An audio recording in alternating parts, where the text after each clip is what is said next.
Hey, if you ever caught yourself thinking, I pay these bills, so why are you still complaining? Or you can't see how hard I'm working? Where's the appreciation? Even if you never said it out loud, this one is for you. Because I used to think, I pay the bills, so get off my back. What are you complaining about? Can't you see it?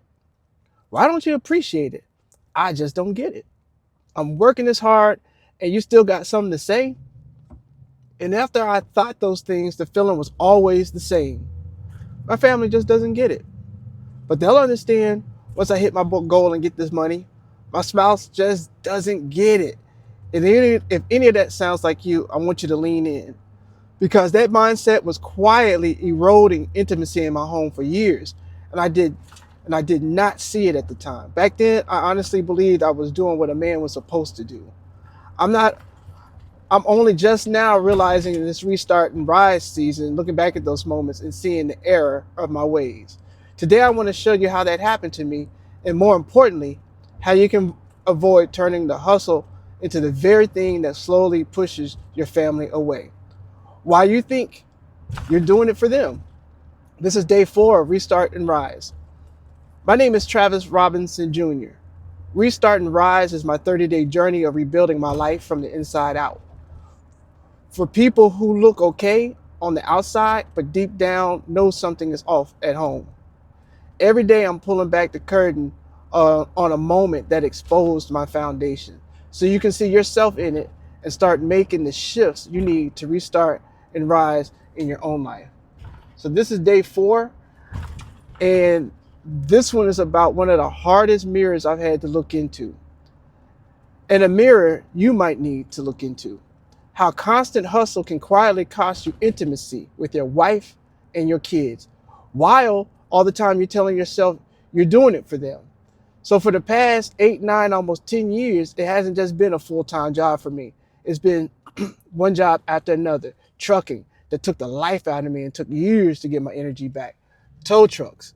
A short run in my actual field as a director of marketing, selling rugs, trying real estate, giving blood at the plasma center just to fill the gaps. Then came vending machines, then Uber, then trading late at night. On the outside, it looked like I was hustling really good, but or even from the outside, you may say, man, he's grinding. But to my wife and family, a lot of times it looked like instability. And in my head, I wrapped it all in the same sentence you might use to. I'm doing this for the family. Real men provide. This is what I'm supposed to do. On the outside, it could look like I was grinding, doing whatever it takes. But inside, I was tired, exhausted, and just bone deep through. And emotionally, I was disappearing. If you've been there, you know the feeling. If this is you, say me and be honest with yourself. Say me, because I got you. Here's the crazy part that might save you some years. If I had known who I was on the inside, I probably could have kept almost any one of those jobs and quietly been building my speaking career on the side. But I didn't have that clarity then. Back then, I just thought I haven't found the right lane yet. Now looking back, I can see the truth because I didn't know myself. I kept changing jobs instead of changing me. If you don't know who you are, you'll keep switching lanes and wonder why you still feel lost in every one of them. Let me take you to one Saturday that still bothers me. And I want you to listen for yourself in this. This is how it actually goes when I'm the one cooking breakfast. I get up, start making pancakes. My daughter is excited. My wife is moving around the kitchen. I'm saying stuff like, today we're going to eat. Maybe go to the park, just chill as a family. That morning, I had already said the words you might have said too. No work this morning. I'm all yours. And in that moment, I meant it. I'm standing over the stove, pancakes on the griddle, and my phone buzzes. And it's a message about one of my vending machines. Hey man, the vending machine is down. People are complaining. And instantly my brain goes into hustle mode. The same mode you might know.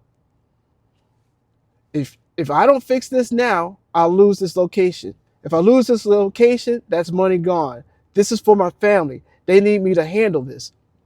So I wiped my hands, looked at my wife, and I said something like, hey, I gotta run and take care of this real quick. Y'all go ahead and finish up, and I'll be back. And she does what she usually does. No argument, no big speech, just a quiet, okay. But she had that look that says more than words. Then my daughter asked, Daddy, are we still going to the park? And I hit her with the classic line that you might have used. We'll see, baby. Let me handle this first.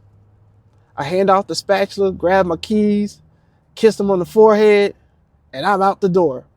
In my mind, I'm doing the right thing. I'm saving the income. I'm being responsible. But back then, that's all I saw. I did not sit in that car and think, man, I'm choosing hustle over my family. I thought they'll understand. They know I'm doing this for them. Maybe you've told yourself the same story. What I'm doing out here explains why I'm not in there. But what was supposed to be a quick fix turns into hours.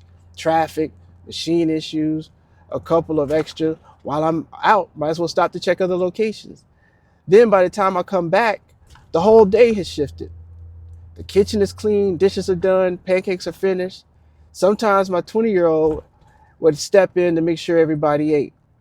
Not from a place of, hey, let me cover dad, but almost like, we already know he probably wouldn't be here, so we had a plan B. Sometimes my wife and daughter had already left. They're at their grandparents' house or out doing something else. They didn't wait on me. They just moved on without me. I'd walk back into the house trying to slide into the day like nothing happened. Y'all good? Everything okay? I had to go handle that, right? Nobody argues, nobody blows up. They're just settled. It's like they figured out how to have a good day whether I show up or not. In that moment, I didn't read it that way. I told myself, see, they're good. They understand. This is just a sacrifice we all have to make right now. But now looking back with honest eyes, I can see what I couldn't see then. They weren't just adjusting. They were quietly stopping. They would stop relying on me. If dad does it, cool. If he doesn't, we already knew that. We'll just keep it moving. So I want you to ask yourself, are the people in your house quietly learning how to live without you? Because here's the truth. You never want to be viewed by your wife or your children as someone who doesn't really care, doesn't really love, is always busy, but never really there. That's not how you see yourself. In your mind, you're thinking, I'm out here killing myself for this family. I just want you to understand what I'm doing and why I'm doing it. But your intentions and your impact can be two different things. And it's only in these little moments of reflection, like I'm doing now, that I'm seeing the error of my ways. Here's what I eventually had to admit that I didn't have the language for back then. Sitting here now on this restart and rise journey, I can finally say it. The hustle wasn't just about providing. It was also about escaping. As long as I had another machine to check, another idea to chase, another chart to study late at night, I didn't have to sit in the uncomfortable stuff. The tension in my marriage, the guilt of missing moments with the kids, the fear that maybe I didn't know how to be emotionally present. So I hid behind the most socially acceptable mask a man can wear. I'm paying the bills, get off my back.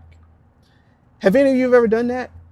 Have y'all used I'm providing as a shield so you don't have to feel or face what's really going on at home? If you have, just say me. Well, let's fast forward to another day. We're all at home in the evening. TV might be on in the other room. My daughter in her own world doing her thing. My wife is on the bed. And I'm there, but I'm not there. Phone open, sometimes a laptop too. I'm checking the numbers on sales from my vending machines. I'm checking my trades. Or I'm just flipping through social media trying to get some kind of comic relief from how heavy life feels. You might have this version. You might have your version of this. ESPN, YouTube, group chats, games, drinking. You're home, but not really. Then my wife asks, so, what's going on?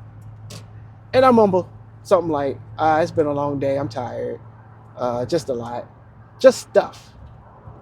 Still kind of complaining about my day, not realizing how little confidence that inspires in anything that I'm doing. A little later, she says, did you talk to your daughter today? Did you reach out? Did you take care of that thing you said you were going to handle? I don't even look up. I just say, no, I didn't. I'll do it tomorrow. I got a lot going on right now, baby. And then there's silence. Then she says in her calm, honest way, Travis, you're doing that thing again, where it feels like we really don't have you. In that moment, I didn't go, wow, she's right. In my head, I was thinking, what do you mean? What are you talking about? You don't have me. I've been out here hustling. I've been trying to get it. What do you mean? You don't have me. So back then, I just felt misunderstood. Now looking back with some distance, I can admit, every time she said that, and I finally slowed down enough to really hear it, it was a warning light on the dashboard. Physically, I was present. Emotionally, I was somewhere else. Maybe in another city, maybe in another hustle. If your people could tell the truth, what would they say about you? I had confused being a provider with being a pillar. Yeah, a provider writes the check, but a pillar holds the house down. One is about money, the other is about heart and presence, stability, and emotional availability. One keeps the light on, the other keeps the home together. I thought the hustle proved my love, but to them, the hustle started to feel like rejection. And I had to be real with myself. I had to say, Travis, you're not just busy, you're hiding. You're using hustle to avoid the work that you need to do inside your own heart. You might need to be real with yourself too. Now, get this, I'm not against hustle. I still believe in working hard. I still want multiple streams of income. I still want to leave a legacy. But the way we hustle is what has to change. Here's the shift I learned that had to be made. You don't want to hustle your way out of your house. You want to go from, I'm doing this for my family, to, I'm doing this with my family in mind. That means checking your calendar and asking, does your schedule reflect that your family is a priority? Or just your bank account is the priority? You go from unlimited access to the grind to boundaries around your time. There have to be windows where the phone goes on, do not disturb. Laptop stays closed. When your child wants to play, you're not half in or half out. You're all in. You go from escape to engagement. And when you feel that urge to run to a new idea, you ask yourself, what am I avoiding right now? A hard conversation? Your own disappointment or failure? And instead of sprinting to a side gig, sit and face it with God or with a journal or someone you trust. That's the shift. Not no hustle. You just have to learn to hustle with heart. So now, let me bring this home for you. If any of this hits you hard in the chest, I want you to sit with these questions. Where are you using this? I'm doing this for my family to avoid really being with your family. Who gets the best of you? And who gets the leftovers? If your spouse or kids wrote one sentence about how present you are, what would it say? Now, you don't have to fix everything today, but you can take one small step. And I'll give it to you. Here's a simple, practical move. Pick one block of time this week, even if it's just 30 minutes, and label it no hustle, all heart. During that time, no side gig, no scrolling, no business ideas, no emails, just presence with one person you love. Maybe it's playing a game with your child. Maybe it's sitting on the bed or the couch with your spouse. Phones in another room, and actually listening. And listen, you don't have to announce any of this. You don't have to walk in like All right, y'all, I'm changing now. Look at me. Nah, you don't have to make a speech. You just have to make the change. Let your calendar, your consistency, and your presence do the talking. Your family's going to feel it long before they ever have a need to hear it. You might be surprised how loud the silence feels at first, and that's okay. That's you coming back home to yourself and to them. So if this episode exposed a little bit of your own hustle habits, I want you to do two things. First, drop hustling with heart in the comments. That way I know you're in this with me. Second, if someone came to mind while you watch this, a spouse, a friend, a brother, send this video to them. Don't preach at them. Just say, hey man, this made me think of you. And when you're done here, I want you to go straight to day 5 of this Restart and Rise series. Because once you realize you might be hustling yourself out of your own house, the next question becomes, if I'm doing all this, why do I still feel behind or empty inside? So in day 5, we're going to talk about that exact thing, that exact feeling. And I'm going to show you why your pain is not proof that you're failing. It's proof that it's time to restart. I'm building these series in order and on purpose. So each day helps you go one layer deeper in restarting and rising in your own life. Again, my name is Travis. This was day 4 of Restart and Rise. Let's restart and let's rise one day at a time. Thank you. God bless you.